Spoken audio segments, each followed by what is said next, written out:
မသိရတဲ့အပိုင်လေးကိုရိုးမွေးရလားခွဲမွေးရလားတဲ့မသိရအပိုင်လေးကိုခွဲပြီးတော့မွေးထားတာပါ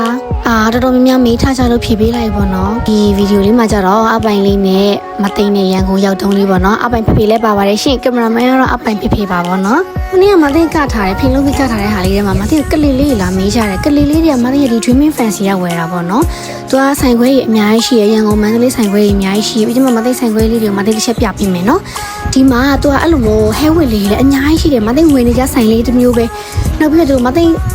အခုမသိဆက်ထားတဲ့အဲ့လိုမျိုးတန်များဆက်လေးတွေလုံးဝတလွားနလာတွေအများကြီးရှိတယ်အကောက်လည်းရှိတယ်ပေါ့နော်ဒီဆိုင်လေးမှာတော်တော်လေးစုံတယ်မန်လေးဆိုင်မှာလည်းအများကြီးရတယ်ဒီမှာသပင်တူတွေဟဲဝစ်တွေအပြင်ပေါ့နော်ဒီမှာကလေးကြိုက်လူကြီးကြိုက်ရုပ်လေးလည်းအများကြီးရှိတယ်ပေါ့နော်ဒီဆိုင်လေးမှာတနေရာထဲမှာပြောမှဆိုတနေရာထဲမှာအများကြီးရတယ်အပိုက်ဆိုရင်ဒါသူလိုချင်တော့ကြောင်လေး3ရုပ်တူလေး2ယောက်နဲ့ကိုသားတဲ့တရုပ်ပေါ့နော်ဝယ်ထားတာပေါ့နောက်တစ်ခုကသူအိတ်ကလေးလည်းရှိ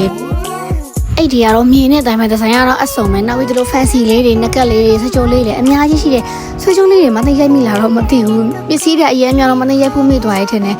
ဒါလေးတွေကလို့ fancy လေးတွေရှိတယ်အရင်ဒီမှာမျက်မှန်တွေလည်းလုံးဝဒီဇိုင်းစုံကြောင်စုံအများကြီးရှိရပါတော့စီးလေးကလည်းလုံးဝကိုအဆင်ပြေပါတယ်စီးတက်တန်လေးနဲ့ခွဲလေးဒီကောင်လေးရပါတယ်ပေါ့နော်ဒီဆိုင်လေးရဲ့လိပ်စာလေးရကြတော့ရန်ကုန်မြို့အင်းစိန်လမ်းမကြီးနဲ့စံရင်ငင်6လမ်းတောင်ကမာရုံမြို့နယ်မှာတစ်ဆိုင်83လမ်း3435ကျမ်းမှာမန်းလေးဆိုင်ခွဲတစ်ဆိုင်နောက်ထပ်မန်းလေးဆိုင်ဟဲဝစ်ဆိုင်လေးရကြတော့83လမ်း3938ကျမ်းမှာတစ်ဆိုင်နောက်ဆိုင်ရကြတော့မင်္ဂလာမန္တလေးဘလော့1ရှောင်းလမ်းပေါ်တမှုရှိ New Ocean 83လမ်းပေါ်မှာတစ်ဆိုင်ခင်ဗျားတဲ့ဗီဒီယိုလေးကိုအဆုံးနဲ့ကြည့်ပြီးလို့လည်းအားလုံးကျေးဇူးတင်ပါတယ်